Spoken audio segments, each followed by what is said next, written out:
Master Crawford double and a Brian De La Cruz two-run homer off Kyle Bradish. The number 9 hitter is all the scoring for now. 3-2 for Rogers. Gets a piece and fouls it away. How do you get yourself ready, Ben, after an hour and 45 rain delay? Well, players are used to this.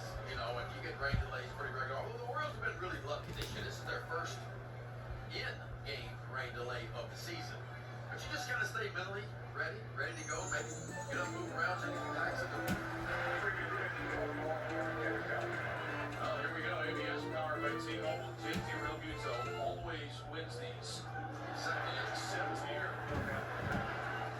Realmuto, as good as it gets, had been 39-9 with ABS challenges before he lost that one. And Jake Rogers is on base for the first time as an Oriole.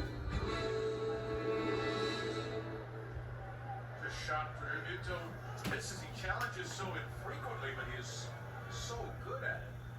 So runner aboard for Dylan Beavers. Takes strike one.